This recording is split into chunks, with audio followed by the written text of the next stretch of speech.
As I have said before, and I have noted, most of them are in the disciplined forces, and we encourage them to continue being disciplined.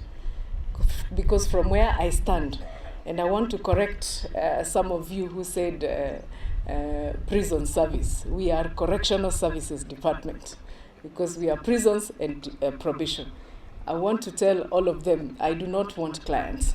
In fact, very soon we are going to turn all these prisons in this country into training, into athletes training camps, because we don't want prisoners. We are decongesting. We are getting people out of prison. So as you are running in that track, stay disciplined, because that is how it's supposed to be. Very soon, Mr. President, Athletics Kenya, we shall be handing over the prisons to you so that they become athletics camp, training camps. And I'm sure in that spirit, it is in the betterment of this country, in the spirit of this country. The Correctional Services Department, through the prisons unit, we are equally going to support those officers who qualify and are able to participate in this kind of sports. Already we have many of them, the likes of Catherine Dereva, who are in the service and are really doing well, both in the office and outside.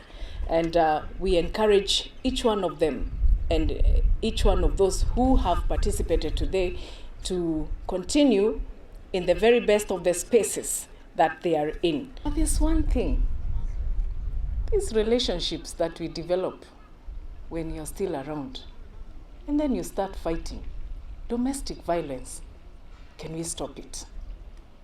We have seen in the recent past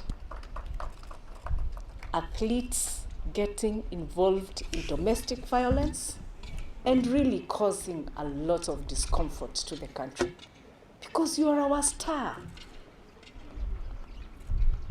Alafu unafanya mambo ya aibu, munapigana, munauana.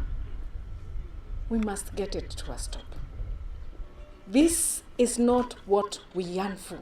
It is not getting us into shape. It's not getting us to get organized. It's not boosting our friendship. It is demoralizing. So at the height of it, it would be very important, probably also, that capacity building trainings on management relationships should be at the height, Bana President. Again, finally, let us join hands and plant as many trees as possible.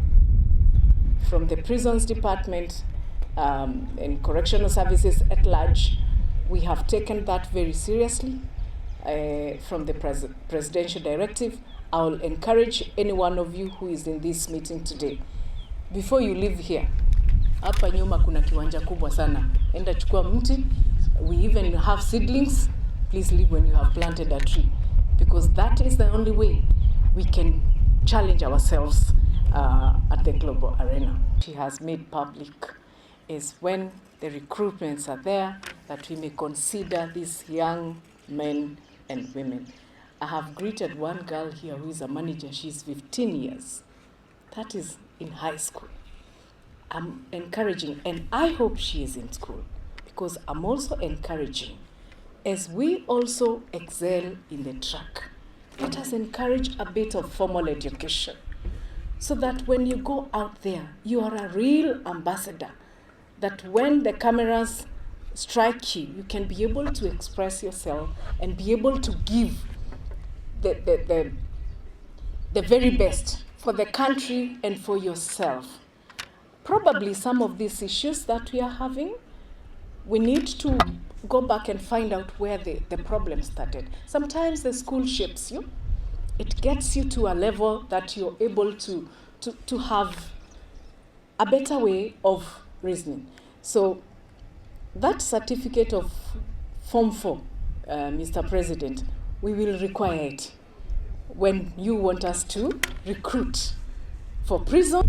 All the all the uniformed services, Kenya Defence Forces, National Police Service, we would like to request you, and really, very, very humbly request, that anytime you have got recruitment in the uniformed services, consider these young athletes, because they make a lot of difference.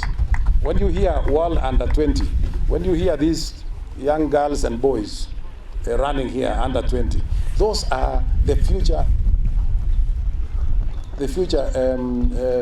champions in the world, because they start from here, and within a very short time they are the best in the world. And that is why you get Agina Tergat, you get Agina Timothy Cheruyot, who was running today here, and you get many more others, Catherine Derevas, and so forth and so on, Melka Chemos.